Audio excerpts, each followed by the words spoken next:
Est-ce qu'on commencerait pas justement par les matchs de la nuit dernière avant de repasser sur le match de la nuit d'avant. Les Cavs sont menés 2-0 dans cette série face à Indiana après les 2 matchs à Cleveland. Déjà, euh, aucune équipe n'a gagné à domicile pour l'instant. Genre, il y a eu 5 J'ai même matchs pas de vu ça. demi-finale de conf, 0 victoire. Là, ça veut faire de l'ombre à New York, tout ça. C'est c'est Non, ça. écoute, surprenant. Après, d'un côté, j'ai envie de te dire tant mieux parce que la célèbre phrase cliché, une série commence avec une victoire à l'extérieur. Au moins là, on est servi. Là, c'est bon. Ça commence. Messieurs à table et non et oui, Cleveland qui démarre cette série pas forcément de la meilleure des manières. Tu mine de rien, t'as de la pression suite à ta régulière où tu finis premier de ta conf. Et là, tu te retrouves dans une situation que je pense Le bourbier. personne n'avait pu imaginer. Tu te retrouves mené 2-0 dans ta série face aux Pacers après avoir joué 2 matchs à domicile avec des inquiétudes au niveau de l'infirmerie. C'est ça. Là, le mood est vraiment pas bon côté Cavs. Bah parce qu'on sentait, penses salut Thi Benoît, on sentait que les Cavs, on savait que Garland était out. Hier, quand il y a la news que DeAndre Hunter et Evan Mobley rejoignent Garland à l'infirmerie et sont donc out pour le Game 2, je crois que le mood de tout le monde, c'était, bon bah franchement, le Game 2, ok pour Indiana, ça, tu vois, ça n'étonnait personne au cas où si Indiana le prenait. Le truc qui fait mal pour les Cavs là, après ce Game 2, c'est que t'as de l'espoir. C'est que t'es à plus 20, ou même à plus de plus 20. Enfin, Non, mais tu vois, tu parlais que suite aux événements, on s'attendait à ce qu'Indiana pouvait prendre le deuxième match. Pas forcément, tu vois, même si Cleveland avait, du coup, comme on l'a précisé, des absents, avec Evan Mobley, DeAndre Hunter qui était présent au match 1, et Darius Garland aussi notamment, mais qui lui est absent depuis le Game 3, je crois, du premier tour. Ouais. Et ben on attendait quand même une réaction, parce que t'as fait venir des gars comme Mitchell, je pense notamment il y a 2-3 ans, qui est censé être incarné, être en tête de projet, du moins avoir ce profil aussi pour motiver les troupes. Et ça a été le cas, mine de rien. Ça a été le cas hier soir, parce que je sais pas, non tu l'as pas. Mais en fait, quand tu regardes la physionomie du match, les Cavs ont eu une réaction, une très belle réaction en première mi-temps. Sauf que on l'apprend à personne, un match de basket, c'est 2 mi-temps, pas une. Exactement, là on peut le voir, tu vois, on s'est mis vite fait le truc d'ESPN. On voit l'avance des Cavs. Ouais, que comme tu l'as dit, les Cavs, il y a un vrai écart qui se fait à la fin du premier quart. Je crois que t'as 32-15 à la fin du premier quart. Et après, l'avance, elle est là, tu vois, autour des 10 points, mais Cleveland gère, quoi. Il y a même... En fait, oui, c'est ça, elle gère, l'écart stagne. Et on se dit, écoute, Cleveland semble nous sortir la réaction attendue malgré les blessures. Et qui était un bon point, je trouvais, sur le moment. Bon, tu vois, sur le moment, j'ai regardé que la première mi-temps, pareil. Et ouais, quand j'ai lancé, je me suis dit, à 1 au réveil, quoi. Ouais. Mais bon, c'est le basket. On l'a vu. Comme quoi, les gars, faut jamais louper les deuxièmes mi-temps. Et Indiana qui s'en sort avec, comme on le disait en off, des joueurs dans des registres dans lesquels on s'attendait pas forcément, en fait. Putain, j'ai 2 noms qui me viennent en tête, on en parlait en off. C'est Tyrese Haliburton et Andrew Nembhard. Andrew Nembhard a dû glisser quelques mots et lui dire à Tyrese, passe-moi la balle ce soir, c'est moi qui gère l'offensive, c'est moi qui distribue. Toi, va gratter quelques rebonds, prends quelques shoots, prends ta dizaine de shoots, et on repart avec la deuxième win dans l'Ohio. C'est très très fort.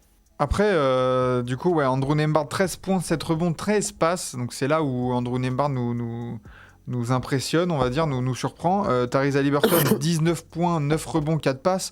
C'est un peu le genre de ligne de stats que pouvait afficher peut-être limite un joueur comme Pascal Siakam, tu vois. Hein, tu nous demandes un 19-9-4. Bon, bah Pascalou, nickel, quoi. Justement, Siakam, 12-6-4. Donc, tu vois, ça ressemble pas mal. Mais encore une fois, ouais, les Pacers qui s'en sortent grâce à leur jeu, je trouve, qui est posé, En fait, j'ai pas eu l'impression qu'il y a eu une panique. Alors après avoir gagné le Game 1, c'est plus facile de pas paniquer à l'extérieur. Mais j'ai l'impression qu'ils l'ont pris, ce lead des Cavs, et ils l'ont grignoté petit à petit, tranquillement, à coup de mi-distance, à coup de pénétration, à coup de gros 3 points, à coup de lancer provoqué. Il n'y a pas eu vraiment de coups de chaud incroyables où on s'est dit, waouh, ils ont passé un 14-0 là. Tu vois, petit à petit, ça a gratté. Mm. Et puis une Tu fin vois, de là, match totalement loupée par les Cavs, quoi. Entre les remises en jeu et tout, là.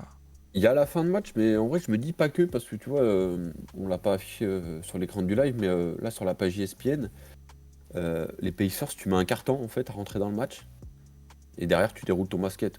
15 points seulement inscrits dans le premier quart, 35 dans le deuxième, 34 dans le troisième, 36 dans le quatrième. Ouais.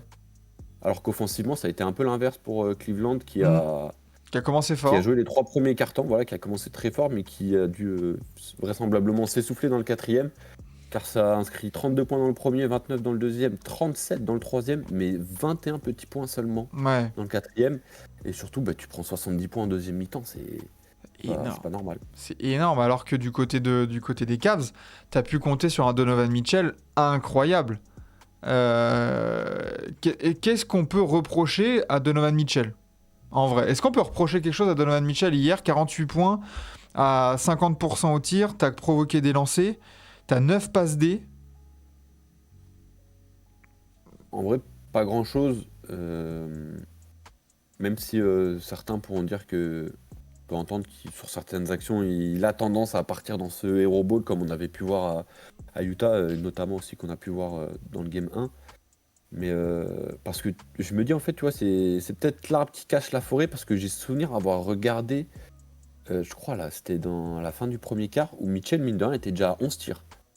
Oui, oui, oui, non, mais je crois qu'à 7 minutes de jeu, je m'étais dit ça, il était à 9 tirs déjà. Un truc comme ça. Je me suis Bah, dit, tu putain, il vois. va prendre plus d'un tir par minute et on n'est pas prêt, quoi.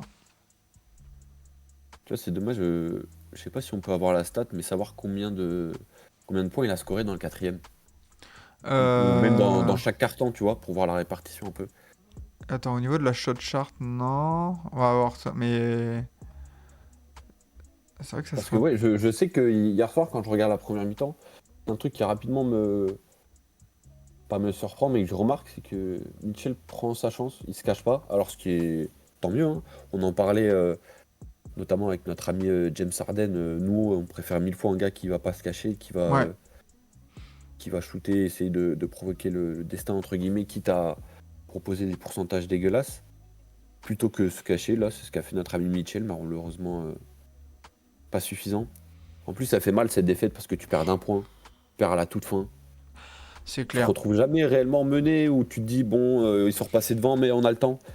Non, tu te retrouves, les Pacers se passent devant à la toute fin et, euh, et ils repartent dans l'Indiana avec 2 victoires. Possibilité C'est ça qui fait mal. de conclure chez eux directement. C'est qu'en plus, tu Alors perds, on en comme est tu loin dis, encore. t'es devant, tu perds. Encore, je pense que si tu perdais le game 2, mais en te faisant vraiment dominer parce que t'as des absents et parce que tout ça, je pense que ça aurait fait moins mal aux Cavs. Là, t'y as cru, t'étais devant, et tu te fais crucifier par un Haliburton step back à 3 points, là, où il reste une seconde après. Enfin, t'y crois à cette victoire. Tu te dis, putain, on arrive à la prendre, elle est lancée. Et là, ça te met un coup sur la tête et on en est à se poser. Enfin, on en est à réfléchir, je sais pas toi, mais putain, est-ce que les Pacers ils vont sweeper les Cavs, quoi? La question a lieu de se poser, tu vois. Et en fait, ce que je trouve un peu plus inquiétant pour les Cavs, au-delà de ce match, cette physionomie, c'est comme on l'a dit, les 2 matchs joués, tu les as joués chez toi, malheureusement tu les as perdus. Et les 2 prochains donc sont à Indiana. Et en fait, avec ce contexte-là, celui de tes blessés, et le fait, mine de rien, bah, que aucune série, en fait, aucune équipe qui s'est retrouvée menée 3-0 dans une série n'a réussi à revenir. C'est-à-dire que dès le game 3, là, non seulement il te faut une grosse réaction, Hmm, mais est-ce que tu prends des risques d'utiliser tes gars qui sont à l'infirmerie, DeAndre Hunter, Evan Mobley, Darius Garland, que mine de rien, bah, t'as minimum, pour un peu écarter DeAndre Hunter, bah, 2 cadres de ton équipe, bah c'est gros ça. cadres de ta rotation, dont tu as dû te passer là sur le game 2 et sur le game 1 où il y avait juste Darius Garland. Qu'est-ce que tu fais en fait? Est-ce que tu prends le risque? Parce que même si tu les fais jouer et que tu te retrouves à perdre le troisième, wow. Puis Bah. au-delà de la saison générale Ouais. des Cavs, se retrouver dans cette situation, même il y a une semaine, personne l'aurait pronostiqué, je pense, celle-là.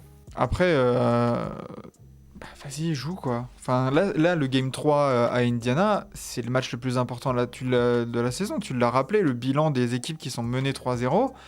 Alors oui, on a vu que c'était possible de remonter d'un score impossible, mais c'est quand même pas donné à tout le monde. Ces Pacers, là, ils semblent être en excellente confiance. C'est maintenant qu'il faut vraiment revenir à 2-1 et essayer d'instaurer le doute. Si les Pacers, là, ils sont à 3-0, il y a je vois aucun monde où ils trébuchent. Surtout avec ces Cavs, là, qui sont bien entamés physiquement. Je vois pas ce qui pourrait aller mal, quoi.